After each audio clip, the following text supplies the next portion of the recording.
I always believed a mother's heart was stitched together with hope, sacrifice, and endless love. When my daughter, Lily, was born, I thought my life had finally found its purpose. I held her in my arms, her tiny fingers curling around mine, and I whispered promises into the night. I will never let you feel alone. I will give you every chance I never had.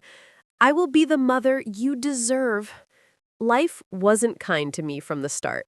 My husband, Robert, left us when Lily was just 3 years old. He said he couldn't handle the responsibility, that he needed freedom. Freedom, as if the laughter of his child and the warmth of his wife were chains. He walked away without looking back. And from that day forward, I became both mother and father to Lily. I worked long hours at the local bakery. My hands cracked from kneading dough, my back ached from standing all day, but every coin I earned was for her. I patched her clothes when they tore, polished her school shoes until they shined, and made sure she always had a lunchbox filled with something warm. Even when my stomach rumbled from skipping meals, I smiled at her across the table. "Eat, Lily. You're growing. Mama's not hungry." She never knew how many nights I went to bed with only tea in my belly. Lily was my joy, my pride. She grew quickly, too quickly. Her eyes sparkled with intelligence. Her smile could light up the darkest corners of our little house. Every time she brought home good grades, I felt as though I had won a medal myself. I still remember the day she brought me a drawing from kindergarten. 2 stick figures holding hands, one taller than the other. Above them, she had written in crooked letters, "Me and Mama." I pinned it on the wall, and even after all these years, it's still there. Faded, but a reminder of the bond we once shared.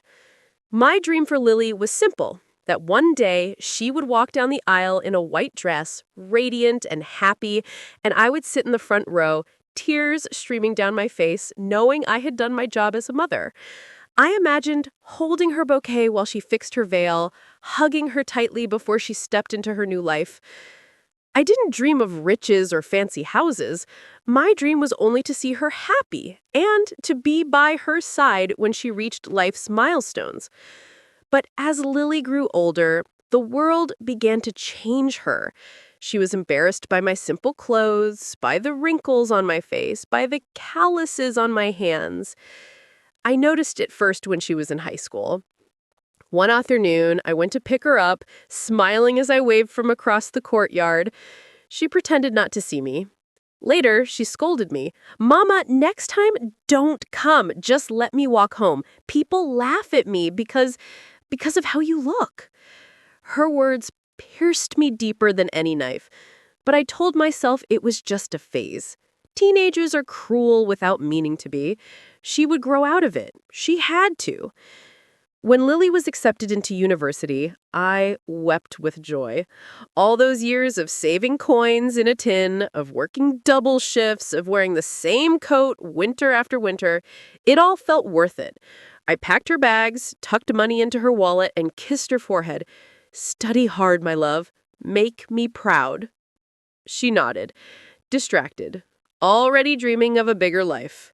I worked even harder to send her money for rent, books, clothes.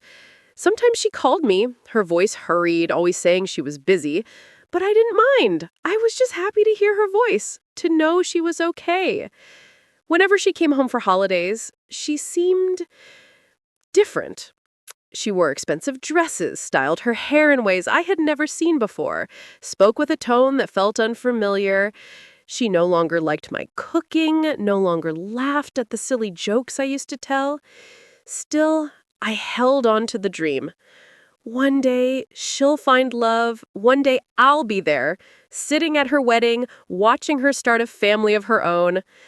That dream carried me through sleepless nights, through aching bones and empty pockets. But little did I know, the very dream I had clung to would one day shatter me in ways I never thought possible. Because a mother can give her whole life to her child, But sometimes that child forgets the hands that fed them, the heart that bled for them, the love that never asked for anything in return.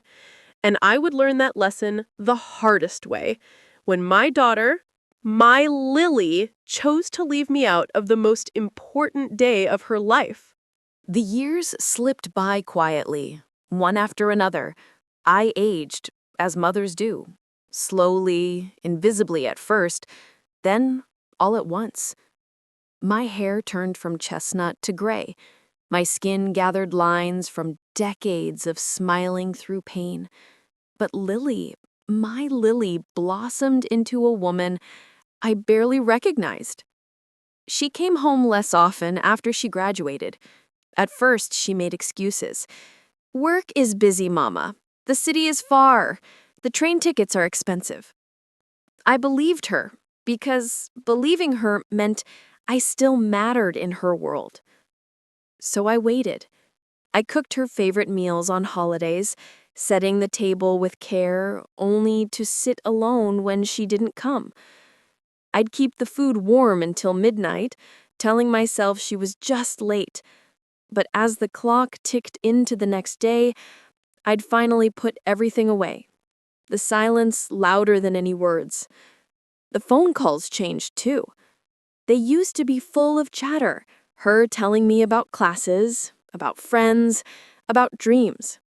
But as time passed, her words became clipped, rehearsed. "Hi, Mama. I'm fine. Work's fine. I don't have much time. I'll call later." But later never came.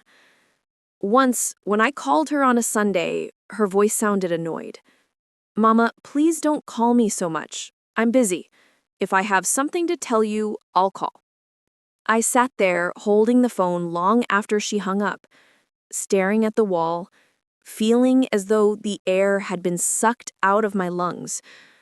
I started writing her letters instead. Old-fashioned, yes, but it was the only way I knew how to reach her heart.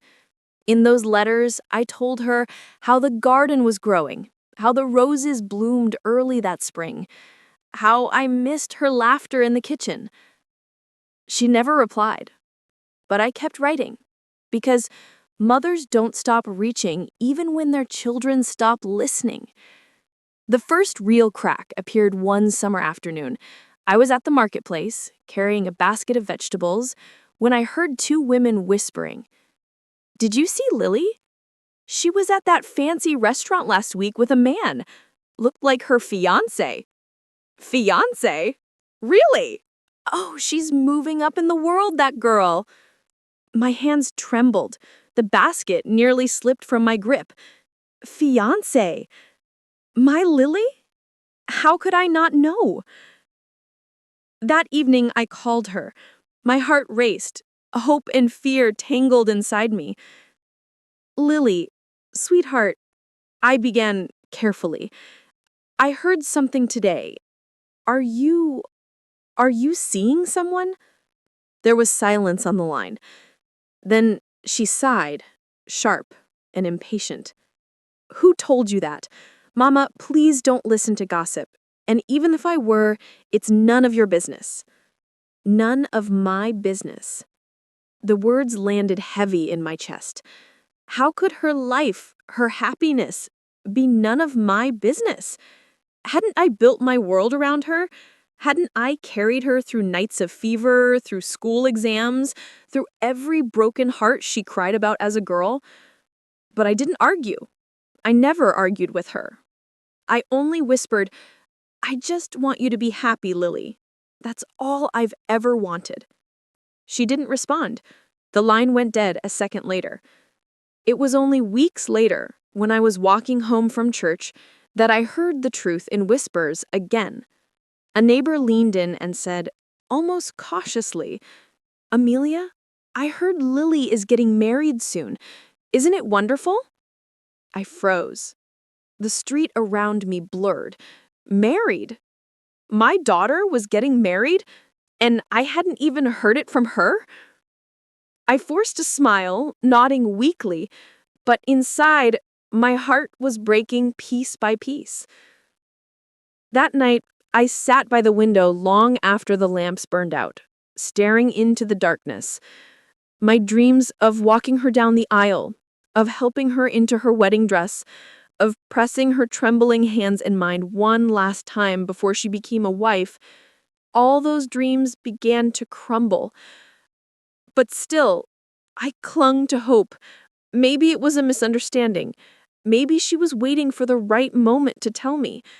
Maybe, just maybe, my invitation would come in the mail tomorrow. So I waited. Every day I checked the mailbox. Every day my hands searched for an envelope with her handwriting. But the mailbox stayed empty. And with each passing day, the silence grew heavier, pressing against my chest until I could barely breathe. The summer air was heavy with the scent of roses, thick and sweet, the kind of air that clings to your skin and makes every memory sharper.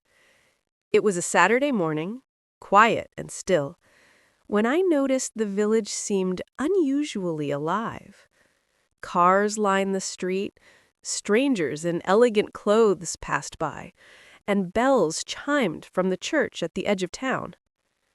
I stood at my window, clutching the curtain, watching them.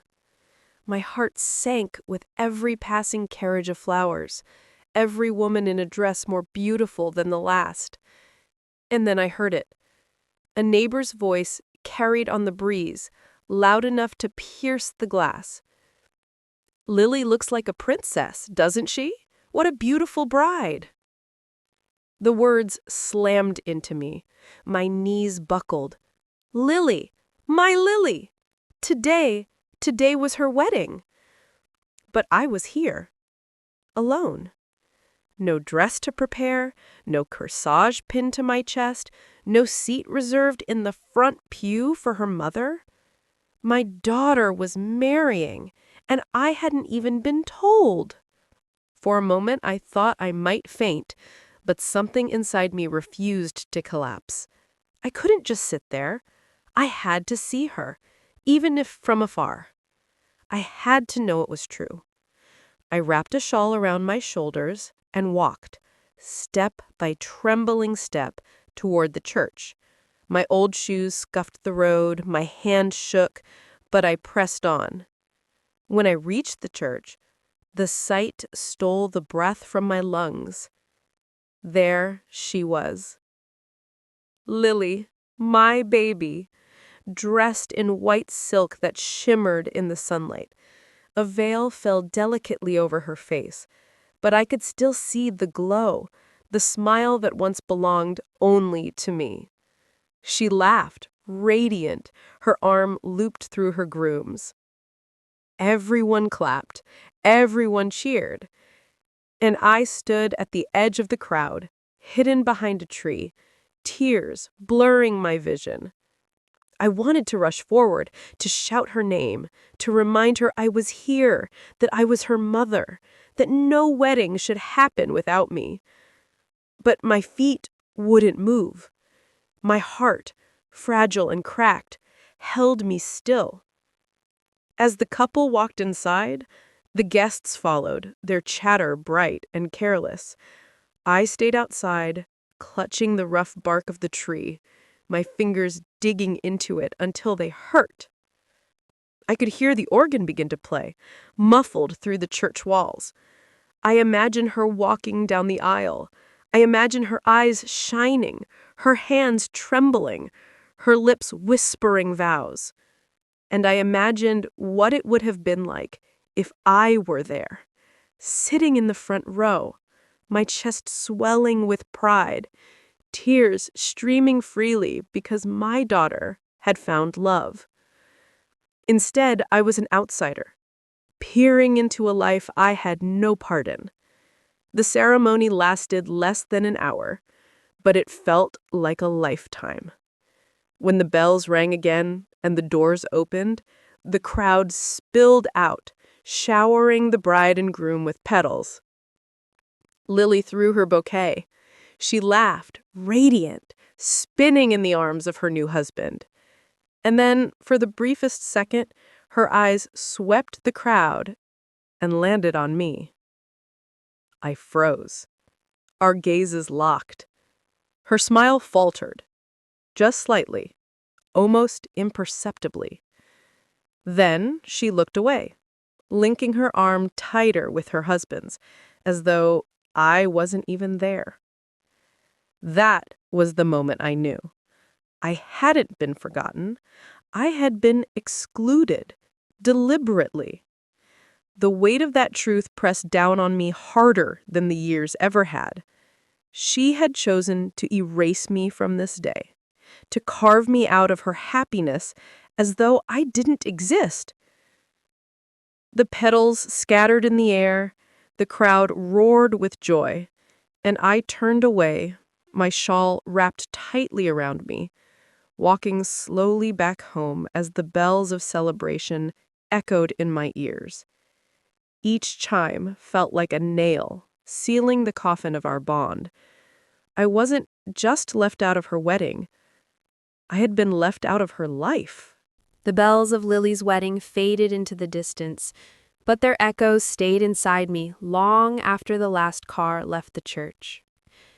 That evening, I sat in my little kitchen, staring at the empty chair across from me, the same chair where Lily once sat swinging her legs, laughing as she ate bread with jam, the same chair where she studied for exams, where she cried after her first heartbreak.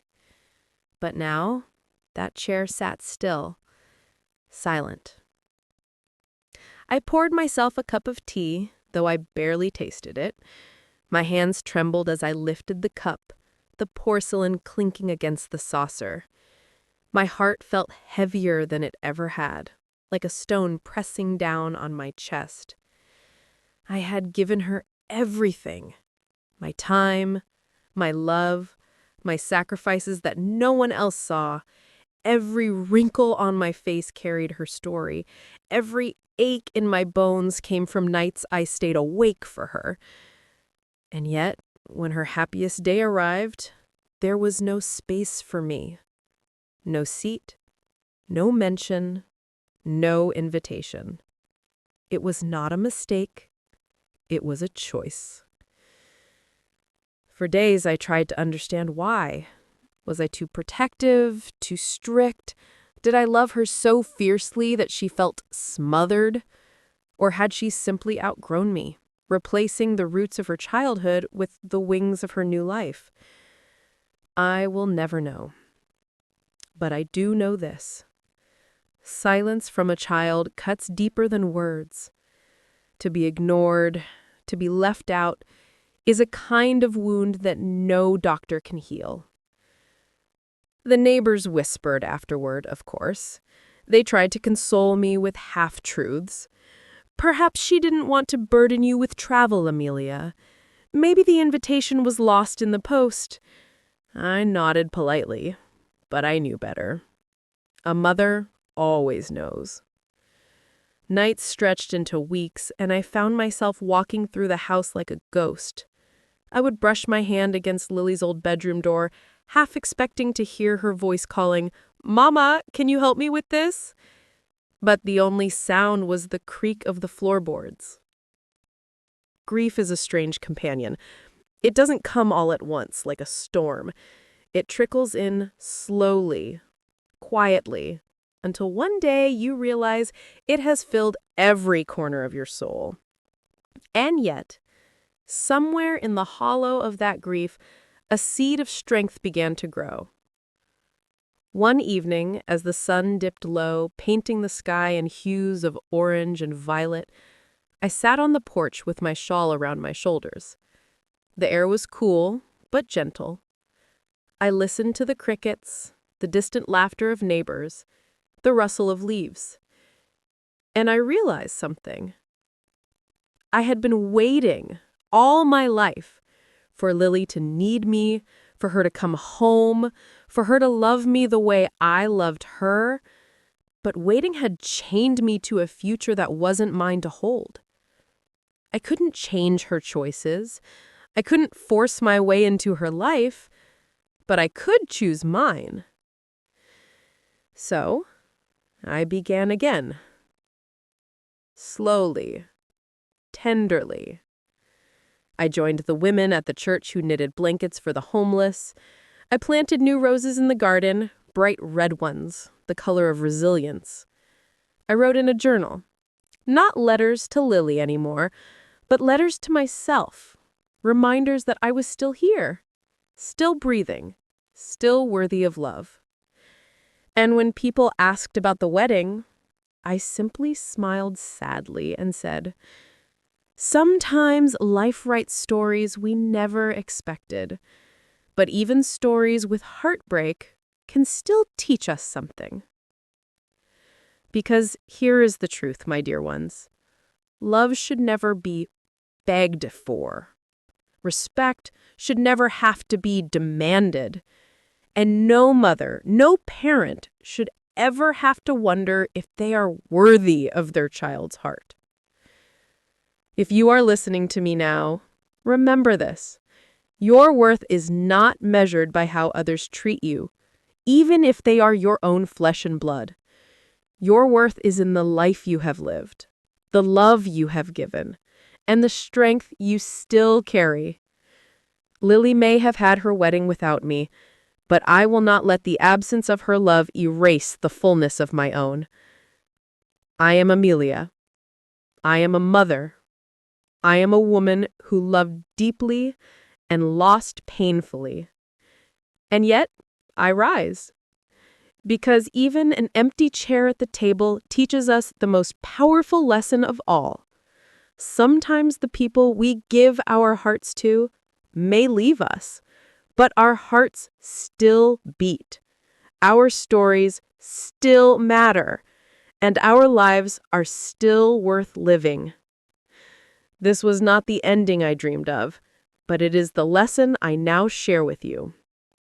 If you have someone who loves you, your mother, your father, your grandmother, hold them close. Do not wait until it is too late to give them a seat at your table. Because one day, the chair might be empty, and you'll realize too late that love was sitting there all along.